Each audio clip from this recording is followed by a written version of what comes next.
In the previous session, we learned about the biography of Oliver Goldsmith, who was an essayist, novelist, and playwright, plus a historian put together. Today, let us look at his essay Boatibs, which is prescribed for the students of BA Part 1 English Literature in Paper 2. Boatibs by Oliver Goldsmith. From ancient times to the present, authors have been increased with the character essay. Among the most famous English writers who have tried to capture the essence of personality on paper are Addison, that is Joseph Addison, and Steele, meaning Richard Steele, who created Sir Roger de Coverley and Will Wimbley. Samuel Johnson, who originated Dick Minim and Mr. Sober, and Oliver Goldsmith, whose characters in The Citizen became extremely popular. The essay Boatibs is an extract from the collection of essays The Citizen of the World. It is written by one of the greatest writers of English literature. The words Boatibs mean a showy man who's careful about his dress and appearance. In it, he has been presented as a poor, foolish, and unknown man. Even then, he pretends to be a friend of very great persons. The critical appreciation of Boatibs, the essay that is. Boatibs is a remarkable essay. It is an extract from the collection of essays The Citizen of the World. It is written by one of the greatest writers of English literature, Oliver Goldsmith. Through the essay, the writer introduces an imaginary Chinese philosopher named Lien Chi Altangi. He was an acute observer of men and things. He recorded his observation in letters supposed to be written by him to friends in China. These letters record the adventures of the Chinese philosopher. They consist of character sketches, social satire, and whimsical reflections on all sorts of subjects. They are connected by a slight thread of the story. The essay records the experiences of the Chinese philosopher in England. It tells a story of his acquaintance with a person named Boatibs. In the first section of the essay, the Chinese philosopher is introduced to him through the man in black. Tibbs is an extraordinary character. His dress was peculiar. His clothes were old. This showed his poverty. Yet he talked continually of his intimate association with aristocrats. Aristocrats are the members of the upper section of the society. Yet he talked continually. He said to the man in black that the Duke of Piccadilly had offered him a good sum of money. His statements were often false. They were found to be contradictory. He said that he had dined with the Duchess of Piccadilly the previous day in town. But after a while, he spoke of his dining with the Duke in the country on the same day. The Chinese philosopher asked him to explain his position. He then suggested that he ate 2 dinners every day. This showed that Tibbs was in the habit of telling lies. Tibbs was also in the habit of borrowing money from others. He did not care to pay back the borrowed amount. His very clothes were not less extraordinary than his conduct. One day he would be found dressed in rags. The next day he will be found dressed in fine clothes. He talks familiarly with distinguished people, but he was not in the least acquainted with them. He thought that people did not know about his poverty, but he was a pleasant companion. He understood the art of flattery. He charmed all by his talks and then demanded money from them. So long as he was young, his light behavior may be tolerated. But his old age would be unhappy. He would have to depend upon the charity of some people. He would be treated contemptuously. He would be employed as a spy upon servants, or he would be employed as a fearful object to terrify children. In the second section of the essay, the Chinese philosopher visited the house of Tibbs. Tibbs overtook him in the public walk. Soon he began to behave oddly. He saluted several well dressed people, though they did not return his salutes cordially. In fact, they were strangers to him. At times, he took out a pocket book and took down notes. The Chinese philosopher was disgusted with him. He could not tolerate his oddities, but he said that he was in a jesting mood. Tibbs invited the Chinese philosopher to dine with him that day. He spoke highly of Mrs. Tibbs and his charming daughter, Carolina Wilhelma Emilia Tibbs. He wanted to make his daughter a perfect lady. He wanted to marry her to the son of a nobleman. All this showed that he was a man of pretensions. By his visit to the Tibbs house, the Chinese philosopher realized that he was a tall talker. That is, all his claims were false. His house was situated in an ugly place, but he spoke highly of the beauty of its natural surroundings. All his talk about his talented wife was nonsensical. His wife had to wash his clothes as they were very poor. He tried to hide his poverty by his poses and postures. At the end, the Chinese philosopher was disgusted with the man's behavior. He left the house of Tibbs under the pretext of keeping some previous engagement. This gives us the sketch of an extraordinary character. It gives us a picture of the social life of a section of the English society.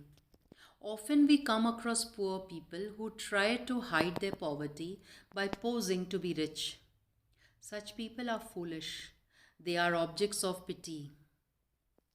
Ultimately, the moral of the essay is contained in the following observation of the Chinese philosopher. He says in the essay, "The company of fools may at first make us smile, but at last never fails of rendering us melancholy." In other words, making us feel sad. The Chinese philosopher realized that we may feel amused in the company of fools for some time, but at last the company of a fool makes us sad. The character sketch of Beau Tibbs, or Goldsmith's art of characterization. Through his literary career, the essential Goldsmith stands out for his character sketch and graceful, persuasive writing. Both these aspects of Goldsmith as a writer are evident in the essay Beau Tibbs. Here he treats his personal inclination, his pensive mood, and longing for human company with the characteristic ease and grace of his style. But Goldsmith uses this mood of self-revelation as a kind of springboard to bring in and dramatize the character of Beau Tibbs. But the shift of interest takes place in an easy, graceful manner. It is an easy change from a lyrical distillation of the self to the dramatic objectivity of a character. When Goldsmith comes to reveal and trace its evolution, he uses a number of techniques which befit more a story than an essay. Indeed, with the easy grasp and insight of a storyteller, he characterizes Beau Tibbs through an epiphany or a few revealing flashes. He uses both a dramatic situation and cryptic dialogues. In fact, Speech locates his character. Speech and character are closely reciprocal in Goldsmith's mode of characterization. In the essay Beau Tibbs, Goldsmith begins from a situation charged with dramatic tension to introduce the character of Beau Tibbs. This is how Goldsmith captures our attention at the outset through the rapid sequence of events and dialogues, and keeps it riveted on the character of Mr. Tibbs. On a serene evening, Goldsmith accompanies a friend to enjoy and gaze upon the passing human crowd in one of the public crowds. Suddenly caught by the elbow, he was led out of the public walk by his friend. The quickness of his friend's pace and his attempt to scurry, means hurry him, through the serpentine roads. Serpentine means twisting and turning roads, just like a snake twists and turns as it moves, made it evident that he was escaping from some person or persons. The way he was frequently looking back clearly indicated his urgency to flee, means run away, from his pursuer. Goldsmith gained his literary reputation by a series of letters supposed to be written by a Chinaman as a record of his impressions of England. These letters or essays, like so much of the work of Addison and Steele, appeared first in a periodical, but they were afterwards collected under the title Citizen of the World, published in 1761. The interesting creation of these essays is Beau Tibbs, a poverty-stricken man who derives pleasure from boasting of his frequent association with the nobility. Satire in Oliver Goldsmith's The Citizen of the World. Oliver Goldsmith was not only a superior craftsman, but also a sincere moralist, an author who created works crackling with intentional satire. The most representative of these works is The Citizen of the World, a remarkably varied collection that contains outstanding examples of the satiric essay. Goldsmith has been established as a satiric author, yet there are some questions of refinement. Points involving his method and intent, his relationship to the 18th century, and the nature of his work that need to be answered. The Citizen of the World was published in 1762, a time of change for 18th century satire. Consequently, the technique, purpose, and nature of Goldsmith's satire can be determined only by examining his work through a historical perspective, taking into account the influences in both halves of the 18th century. Two sections provide the background for this approach. The first defines the elements of satire, and the second traces the rise and decline of major English satire during the 18th century. The satiric elements, that is, technique, purpose, and nature, are based on the following points that constitute the working definition of satire: an attack on the irrational, inappropriate conduct, the transformation of that attack into literature through selected techniques, and the justification of that attack based on the author's moral judgment. During the 18th century, a period that includes two kinds of satire, one that was created by the Augustan age, the other by the age of sensibility. Examining the major changes in satire through this method not only illuminates the 18th century satiric tradition, but also provides essential background for analysis of Goldsmith's collection. The satire in The Citizen of the World reflects various traits representative of each period within the 18th century. Those features characteristic of the Augustan age, which are the pseudo-letter Zhang, El Tangi, This is the name of the Chinese philosopher.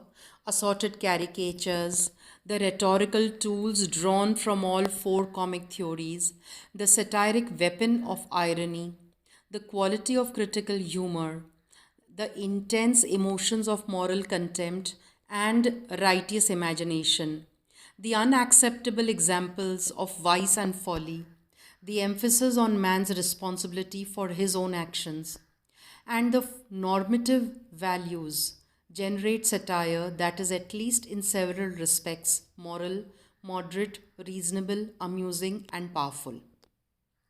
Similarly, those features characteristic of the age of sensibility are extensive variety and miscellany, the man in black, the developing character of Botibbs, the concept of benevolent laughter, the definite tone of amusement and tolerance, the unacceptable examples of affectation, and the general objects of attack all generate satire that is, at least partially, good natured, tolerant, moderate, amusing, and mild.